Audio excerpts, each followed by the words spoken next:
والقلم اسمه مقدس معطر مطهر منور في البيت والحرم سيد الثقلين نبي الحرمين إمام القبلتين محبوب رب المشرقين والمغربين مولى الكونين جد الحسنين أبي القاسم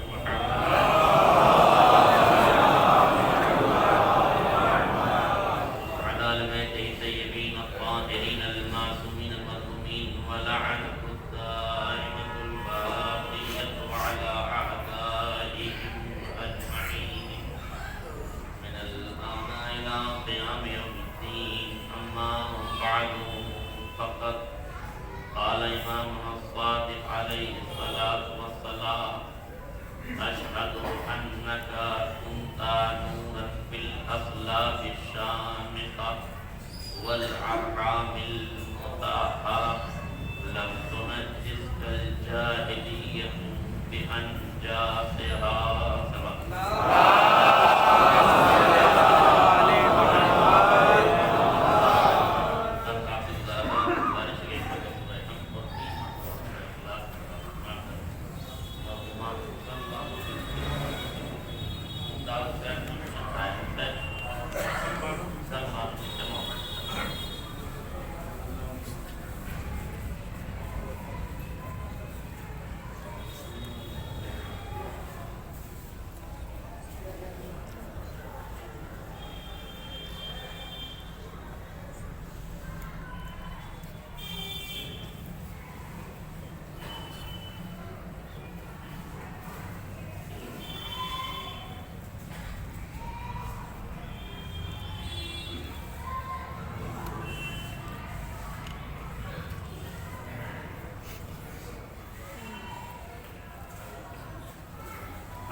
یاد رکھیے گا کہ دولتیں دربار تو بنا سکتی ہیں امام بارگاہیں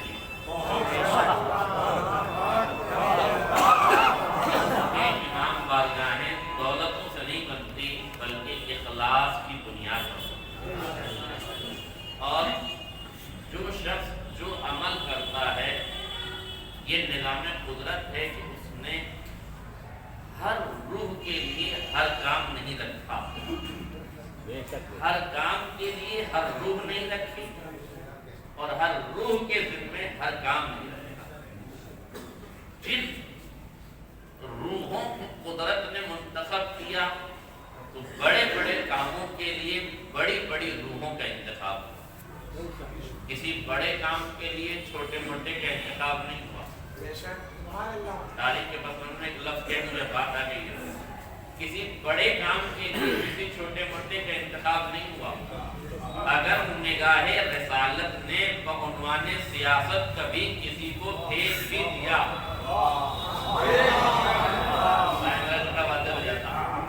کسی کو بھیج بھی دیا نگاہ رسالت نے بعنوان سیاست کسی کو بھیج دیا تو چونکہ قدرت نے روح کا انتخاب نہیں کیا تھا اسے بلایا اسے بھیجا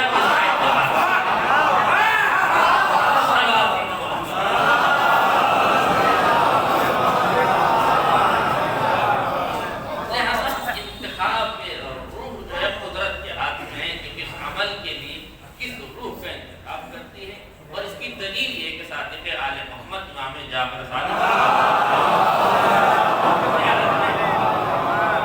ارشاد فرماتے ایک تو صادق آل محمد کا فرمان قسمت کے ذہن سے نکلا ہوا پھر دوسرا معصوم شخصیت کے لیے ارشاد فرمایا اشہد انک مولا میں گواہی دیتا ہوں کہ بے شک آپ کا نور اشہد انک نورن فی الاسلاب السابقہ، آپ کا نور بزرگ سلبوں میں رکھا گیا، وہ ارحام مطہرہ اور پاکیزہ رحموں میں رکھا گیا۔ کیوں بزرگ سلبوں میں رکھا گیا، پاکیزہ روحوں میں سے پاکیزہ صدر میں رکھا گیا؟ کہ اس لیے کہ قدرت کو اس شخصیت سے بڑا کام لینا تھا۔ راستوں کو بھی ایسا رکھا جس میں لم تنجس فی الجاہلیت میں جہاں ذرہ برابر بھی نجاست کا کوئی شاید بچتا ہے، اس لیے کہ نگاہ قدرت میں یہ ذات بڑی تھی۔ یہاں تک بات آ گئی ہے۔ آپ جلال صاحب نے بس آپ نے بہت عمدہ اشعار آپ کو سنا ہے۔ قبلہ حسن صاحب بیٹھے ہوئے لبنان میں تعلیم میں آپ عالم دین ہے، علماء کرام تشریف فرما ہے، اتنے اشعار آپ نے سنائے، دو شعر قبلہ میں بھی پڑھ دوں۔ یہ بہت بڑا شاعر گزرا ہے متنبی، ابو طیب متنبی۔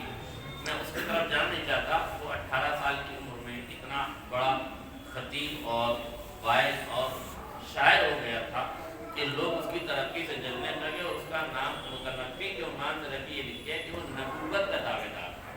حالانکہ نبوت کا دعوے دار نہیں تھا، توجہ کیجیے گا، لیکن یہ مشہور ہے تو میں اس طرف جانا بھی نہیں چاہتا، صرف اس کا ایک شعر سن لیجیے۔ وہ کہتا ہے 10 غوروں فی عین العظیم العظمہ وتعظم فی عین الصغیر صغارها، تعظم فی عین الصغیر صغارها، چھوٹے لوگوں کی نظر میں چھوٹا کام بڑا ہوتا ہے۔ تعظم فی عین الصغیر صغارها، چھوٹے لوگوں کی نظر میں چھوٹا سا کام بہت بڑا ہوتا ہے۔ وتعظم فی عین الصغیر صغارها، لیکن جو بڑے لوگ ہوتے ہیں ان کی نظر میں بڑے بڑے کام بھی بہت چھوٹے ہوتے ہیں۔ بڑے بڑے کام بھی بہت چھوٹے چھوٹے ہوتے ہیں۔ جہاں سے مرثیہ آپ نے شروع کر کے ختم کیا تھا، میں وہیں سے جملہ کہہ رہا ہوں۔ بڑے لوگوں کی نظر میں بڑے بڑے کام بھی چھوٹے ہوتے ہیں، چھوٹے لوگوں کی نظر میں چھوٹے چھوٹے کام بھی بڑے ہوتے ہیں۔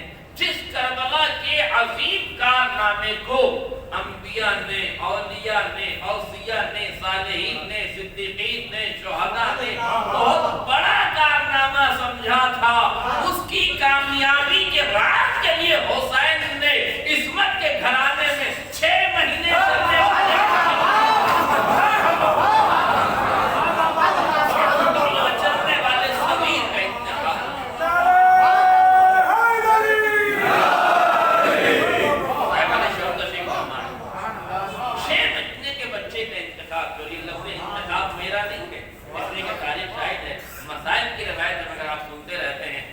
قافلہ کربلا کو جانے لگا، اور کربلا مدینے سے جب نکلنے لگا تو جناب علی اکبر جناب صغرا کی آواز پر، مائیں آئی لینے کے لیے مگر نہیں ہوں گے، بہنیں آئی مگر نہیں ہوں گے، چچا آئے، بھائی آئے، سب کے سب جناب علی اکبر کو لینا چاہتے ہیں، مگر جناب علی اکبر صغرا کا دامن چھوڑنا نہیں چاہتے۔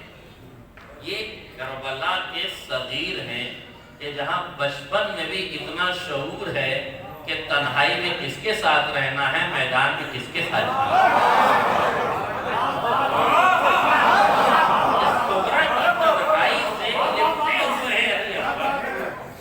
شعور یہ کہہ رہا ہے کہ میرا یہاں رہنا بہتر ہے، شعور یہ کہہ رہا ہے کہ میرا یہاں رکنا بہتر ہے، مگر جیسے ہی سب لے کر آخر آ گئے اور کسی کی گود میں نہ ہوں گے، آخر میں امام حسین آگے بڑھے۔ تاریخ کہتی ہے عہدے کی عصمت نے معصوم کے کان میں کچھ کہا، عہدے کی عصمت نے معصوم کے کان میں کچھ کہا، نہیں معلوم عصمت کے لفظوں کی تاثیر معصوم کے شعور تک کیسے پہنچی، مگر تاریخ کہتی ہے علی اصغر نے دامن چھوڑا، حسین سے لپٹ گئے۔ یا مجھے نہیں معلوم کہ امام حسین نے کیا کہا، شاید یہی کہا ہو، میرے لال تیرے بغیر کربلا مکمل نہیں، تیرے بغیر کربلا مکمل نہیں۔ پھر مزید سمجھانے کے لیے تاکہ لفظوں کے اجالوں میں اگر کچھ غموض رہ گیا ہو، کچھ اندھیرا رہ گیا ہو تو آسان بچوں تک بات پہنچ جائے. آپ کہیں گے چھوٹے سے جناب علی اصغر تھے, 6 مہینے کے تھے, ان کا وجود اتنا معتبر کیسے آپ قرار دے سکتے ہیں کہ تمام شہداء کی قبولیت, شہادت کی قبولیت کی سند جناب علی اصغر کی شہادت میں مثبت؟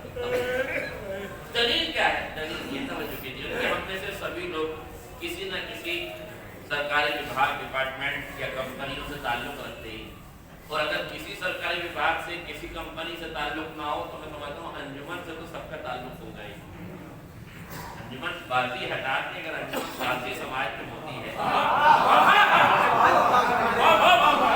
انجمن سازی کرنے والے لوگ بھی یہ جانتے ہیں کہ انجمن کی جانب سے ایک لیٹر پیڈ ہوتا ہے, اس کے اوپر کچھ آرڈر لکھا جاتا ہے, آرڈر لکھ کے مسجد کی دیوار پہ امام بارگاہ کی طرف پر درگاہ پر وہ چسپاں کر دیا جاتا ہے.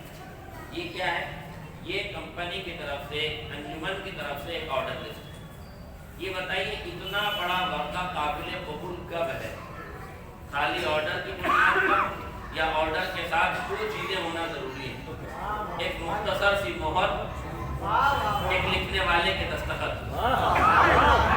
اس پورے ورقے کا اعتبار ٹکا ہوا ہے مہر کے اختصار پر, امضا کے وجود پر. میرے عزیزوں, یہی اگر وہاں تک بات واضح ہو گئی ہے, شہدائے کربلا نے اپنے پورے وجود کو پیش کر دیا تھا. اب یہ حسین کا انتخاب تھا کہ شہادت کی فہرست پر ایک مختصر سی مہر لگ جائے, اپنے لہو سے امضا شہادت.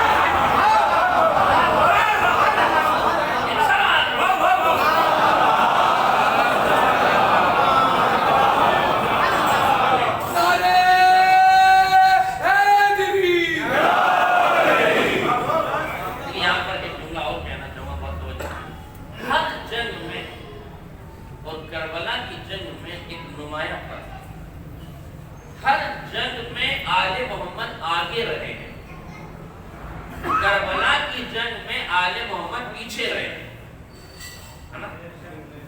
ہر جنگ میں آل محمد آگے, اصحاب محمد پیچھے, آل محمد آگے, اصحاب علی پیچھے, آل محمد آگے, اصحاب حسن پیچھے. لیکن تنہا واقع کربلا ہے جس میں اصحاب حسین آگے, انصار حسین آگے, اولاد حسین پیچھے, اولاد رسول پیچھے ہے. سب سے آخر میں جو انتخاب ہے وہ جناب علی اصغر کا ہے, رسول امام حسین. توجہ کرنا, کیا وجہ ہے جب ہر جنگ میں آل محمد آگے تھے تو کربلا کی جنگ میں آل محمد پیچھے کیوں ہو گئے؟ غور کیجیے گا. اب جملہ, ہر جنگ میں اور کربلا کی جنگ میں ایک نمایاں فرق ہے. ہر جنگ میں اور کربلا کی جنگ میں بالکل واضح سا ایک فرق ہے. ہر جنگ میں زندگی آسان ہے, موت مشکل ہے. ہر جنگ میں زندگی آسان ہے, موت مشکل ہے. تو آل محمد مشکل دہانوں پہ رہے ہیں. ہر جنگ میں آل محمد مشکل دہانوں پہ رہے. ہر جنگ میں موت مشکل ہے, زندگی آسان ہے. تو آل محمد مشکل دہانوں پہ ہے. کربلا میں موت مشکل نہیں تھی, زندگی مشکل تھی. جو جتنی دیر زندہ رہے گا اسے اتنا زیادہ مصیبتوں سے گزرنا پڑے گا. اب یہ حسین کی حکمت کا حسین انتخاب تھا کہ سب سے آخر میں یہ 57 برس کا بزرگ ہے, یہ 6 مہینے کا بچہ ہے. ایک سوال پر محمد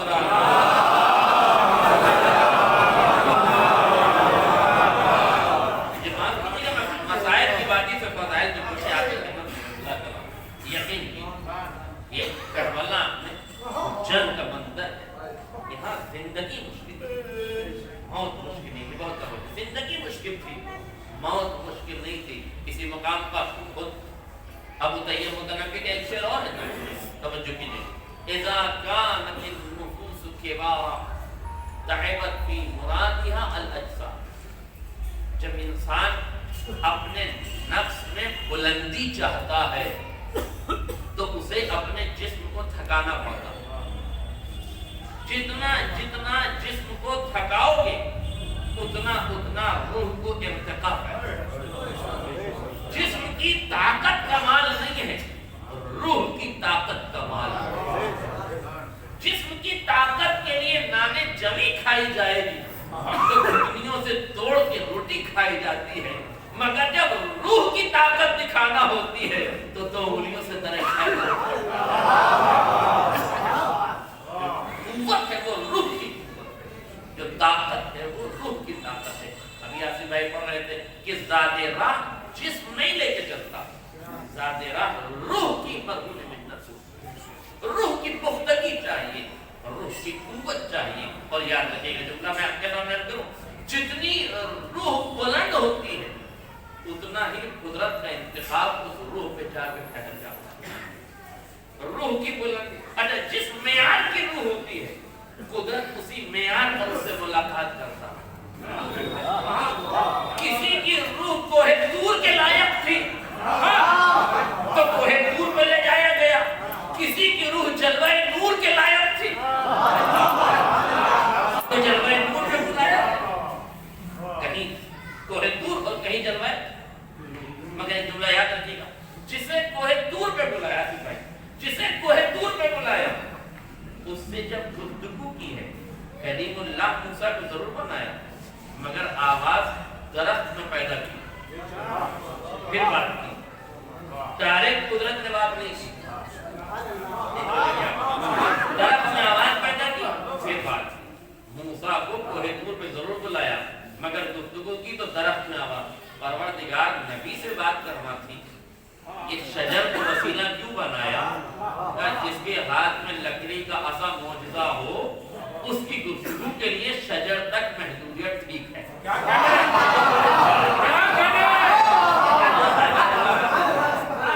جو کوہ طور تک بلایا گیا ہے، جس کے ہاتھ میں معجزے کے طور پر عصا دیا ہے، اس سے بات کرتی ہے تو درخت میں آواز پیدا کر کے بات کی جائے گی.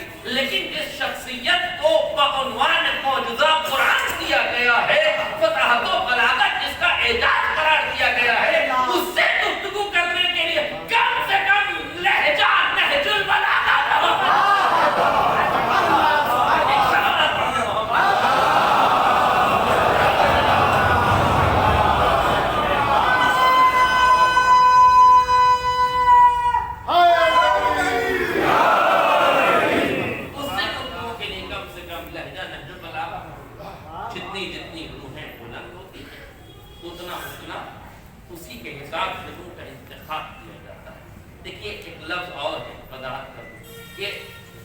معراج میں قدرت نے نبی سے گفتگو کرنے کے لیے مولا علی کے لہجے کا انتخاب کیوں کیا؟ کیا کسی اور کا لہجہ قدرت نہیں اختیار کر سکتی؟ ارے امت میں کئی لہجے تھے، ایک دو تین لہجے نہیں تھے، بہت سے لہجے تھے. ہاں دو تین لہجے نہیں تھے، کئی لہجے تھے.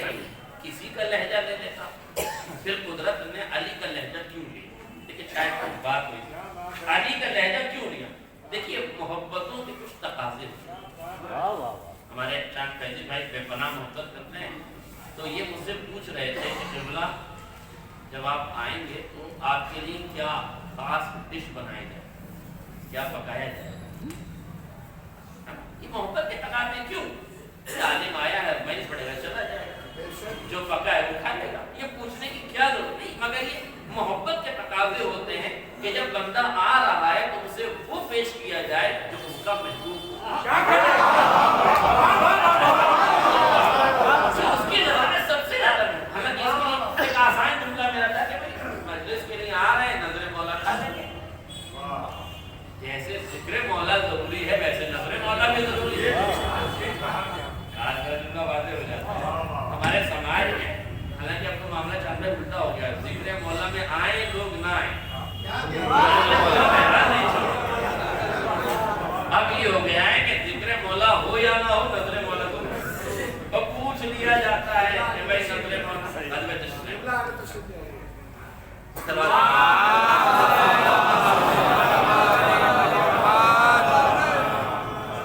حالانکہ مجھے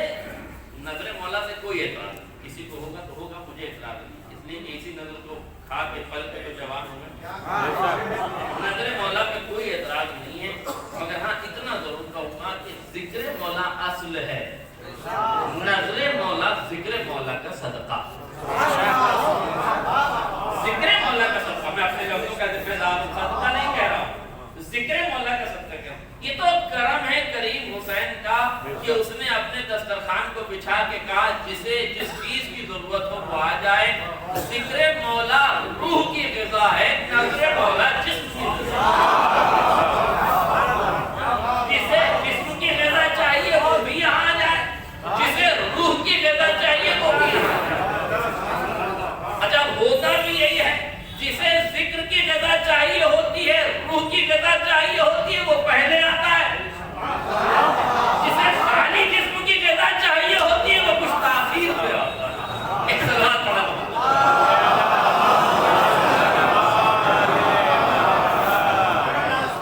لہذا بالکل واضح ہو گیا کہ نبی کے لیے اللہ نے کس لہجے کا انتخاب کیا۔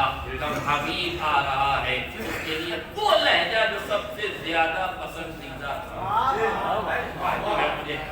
یعنی قدرت نے معراج میں جس لہجے کا انتخاب کیا وہ لہجہ کسی اور کا نہیں تھا، علی کا لہجہ تھا۔ جب اللہ کو معلوم ہے کہ رسول کو سب سے زیادہ محبوب علی کا لہجہ ہے تو پھر رسول نے بدعت کی روایت کسی اور کے کان میں کیوں سنا دی؟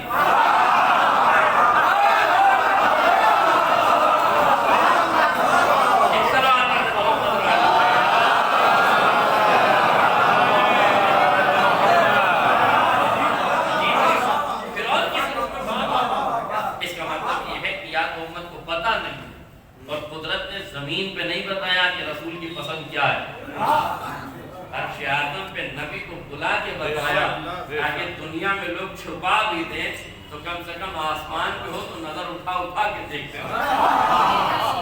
یہ اس کا کرم ہے کہ کبھی وہ زمین سے آسمان پہ دکھاتا ہے، کبھی آسمان والوں کو زمین پہ دکھاتا ہے۔ ایک سوال پڑھیں محمد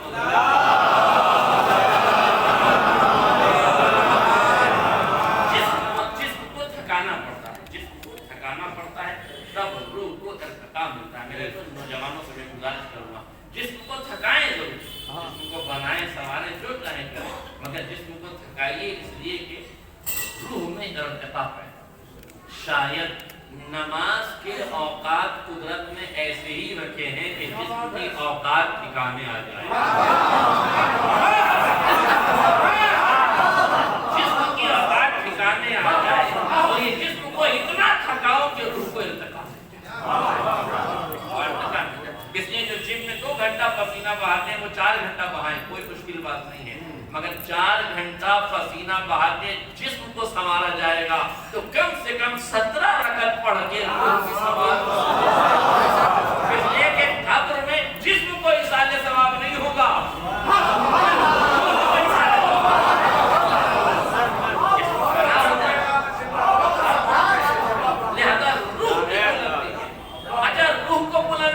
حاصل ہو جاتی۔ میں نے گریز کیا مرحوم کی عقیدت کی طرف گریز کر، یوں ہی انسان کی روح کو ارتقا نہیں ملتا، جسم کو تھکنا پڑتا ہے، تمناؤں کا خون کرنا پڑتا ہے، آرزوؤں کا گلا گھونٹنا پڑتا ہے، خواہشوں سے لڑنا پڑتا ہے، تمناؤں سے جھگڑنا پڑتا ہے، تب جا کے انسان کی روح بلند ہوتی ہے۔ لفظ بدنوں، یوں ہی روح کو کمال نہیں ملتا، جسم کو بازو کٹوانے پڑتے ہیں تب جا کے وفاؤں کا پرندہ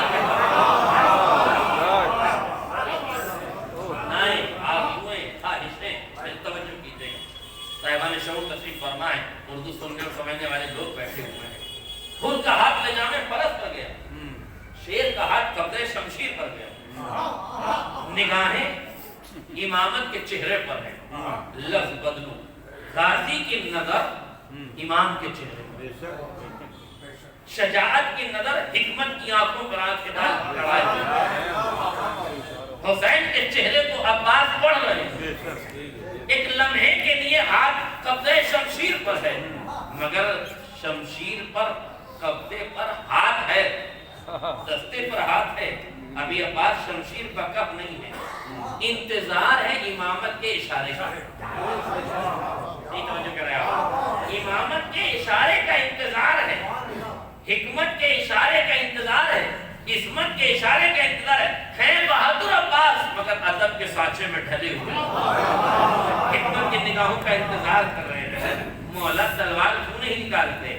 لفظ خود لوں یہ بڑا آسان ہے پڑھ دینا، مگر ذرا تصورات کی وادی میں جائیے، خیالات کی وادی میں قدم زن رہوئیے تو محسوس کیجئے ایک شیر کا ہاتھ قبضہ شمشیر پر ہے، خون نے جانے پر ہاتھ ڈال کے گستاخی کی ہے، شیر کا ہاتھ قبضہ شمشیر پر گیا ہے تو تمنائیں کیا کہتی ہیں، آرزویں کیا کہتی ہیں، خواہشیں کیا کہتی ہیں، تمنا کیا کہتی ہے؟ شیر شمشیر پر کب ہو جا، آرزو کہتی ہے شیر شمشیر پر کب ہو جا، خاندان کا لہو کہتا ہے شمشیر پر کب ہو جا، ماں کے لہو کی تاثیر کہتی ہے عباس تلوار نکال، بازو کی ابری ہوئی مچھلیاں کہتی ہیں عباس تلوار نکال۔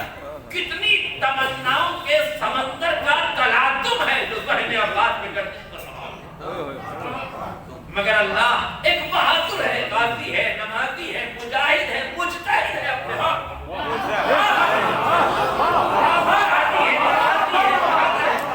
مجتہد ہے اپنے وقت کا۔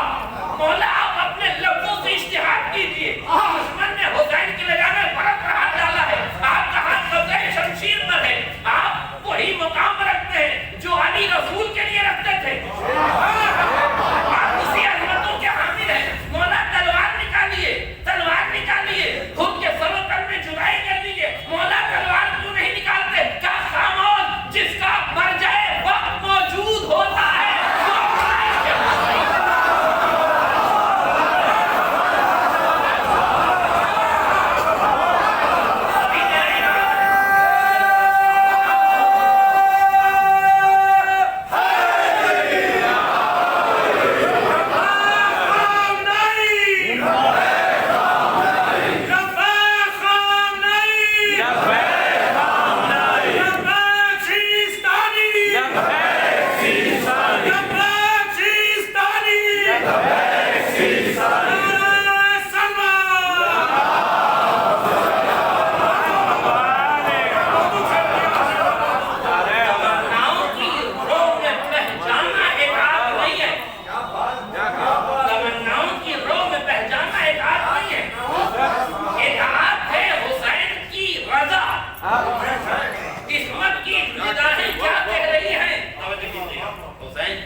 کوئی حکم دیا کوئی آرڈر دیا ہوا کیا؟ قبضہ شمشیر پہ ہاتھ تو گیا تھا، تلوار نکلی، ان کا گلا کٹا نہیں کٹا، کیا ہوا؟ چشم و ابرو کا اشارہ ہوا، پلک جھپکی، نہیں توجہ کیا؟ ارے پلک جھپکنے میں تخت بلقیس کا آنا آسان ہے، شیر کا ہاتھ ہو کے آنا بہت مشکل ہے۔ پلک جھپکی، شیر نے ہاتھ خالی ہٹا دیا۔ میرے عزیزوں پڑھ دینا بہت آسان ہے، اس بہادر سے پوچھی جو غیظ و غضب کے عالم میں ہو، اس شجاع سے پوچھی جس کے پاس طاقت ہو اور استعمال نہ کر رہا ہو۔ ارے ذرا سی طاقت ملی ہے لوگوں کو تو وہ ستم کر رہے ہیں، یہاں طاقت کا سمندر ہے مگر حسین کے اشاروں پہ رکا ہوا ہے، حسین کے اشاروں پہ رکا ہوا ہے، حکم نہیں دیا، لفظیں نہیں ارشاد کی ہیں، پلک جھپکائی ہے، چشم زدن کی حرکت کو محسوس کر لیا، اطاعت کے سانچے میں ڈھل گئے، یہی قانون اطاعت ہے، یہی اطاعت کا قانون ہے۔ اب میں آپ کو اس منزل پہ لے کے چلوں، اطاعت آپ کرنا چاہتے ہیں، دو میسج آپ کو مل رہے ہیں، دیکھیے یہ وضاحت نہیں کی امام حسین نے کہ تلوار ہٹا لیں، صرف اشارہ کیا۔ اطاعت کا کمال یہ کہ جہاں وضاحت کی جائے اسے سمجھو، جہاں اشارہ کیا جائے اسے سمجھو۔ نوجوانوں کے لیے غازی عباس کا یہ نظریہ اقتدا کے لائق ہے نا؟ خالی اشارہ کیا، تلوار کے قبضے سے ہاتھ ہٹ گیا۔ اس کا مطلب یہ کہ ایک ہوتا ہے حکم صریحی، ایک ہوتا ہے فقط اشارہ۔ ہمیں حکم صریح کو سمجھنا ہے اور حکم صریح کے ساتھ ساتھ اشارے کو سمجھنا ہے۔ آپ کو دو میسج ملتے ہیں واٹس کے اوپر فلانے فلانے فلانے پر ہم لوگوں نے 5000 مرتبہ لعنت کا اعادہ کیا ہے. آپ لوگ اس میسج کو آگے لعنت کے ساتھ لکھ دیں. سب کے نام لکھے ہوئے, نام لکھے ہوئے, نام بنام. میسج جو آیا ہے نام بنام بڑی کار سے آیا ہے, یہاں پہ نہیں. نام بنام آیا ہے. ہاں ٹھیک ہے, بڑی کار کا تو بڑا خوبصورت لفظ ہے. اگر آپ یہاں تک آ گئے تو لفظ کی اجازت نہیں تو. امت کی سب سے بڑی بدبختی یہ رہی کہ نبی نے جسے ہاتھ پکڑ کے نکالا, خلافت نے اسے داماد بنا دیا, اور جس داماد کو دونوں ہاتھوں پہ اٹھا کے دکھایا اسے پڑھنے کا یاد نہیں. اور اگر یہاں تک بات آ گئی تو اب دوبارہ میں لفظ نہیں دوں گا, آپ اس کو سمجھیے گا, اور جو سمجھ جائے میری طرف سے سبحان اللہ, اور جو نہ سمجھے انہیں خدا ہی سمجھے.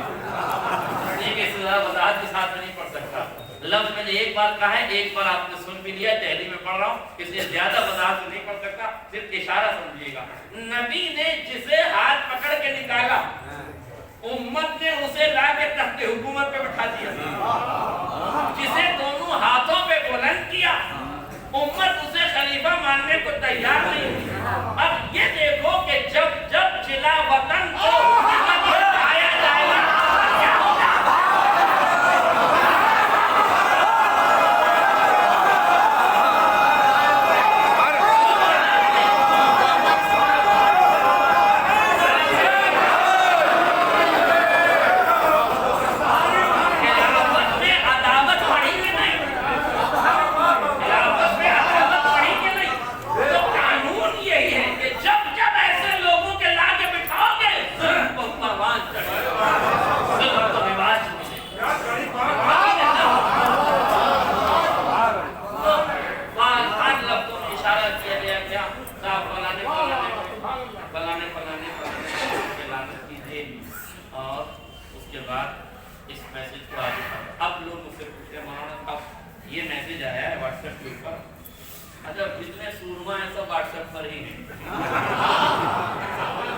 میدان میں ساکھنی والوں جیسے چیالے کم ملتے ہیں, میدان میں آ کے بات کریں, ایسے لوگ کم ہوتے ہیں جو میدان میں آ کے بات کریں. بہرحال وہ جو سورما سے واٹس ایپ کے بہادر, انہوں نے پوچھا مولانا صاحب یہ بتائیے کہ ہم یہ جو میسج آئے اسے کیا کریں. میں آسان لفظ دیکھیے, جب میسج آپ کو لعنت کا ملے تو اس عبادت میں سیاست نہ کریں, حکمت سے کام کریں. زیارت عاشورہ پڑھیں, جو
اس کا مطلب یہ ہے کہ لعنت کی عبادت ویسے کرو جیسے مرجعیت نے بتائی ہے, عصمت نے بتائی ہے, ویسے مت کرو جیسے پتڑی بات کی بلندیت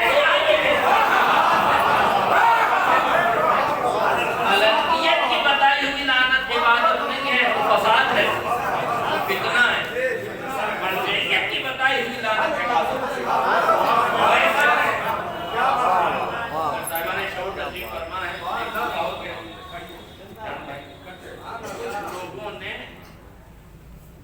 جرأت کی انتہا کی.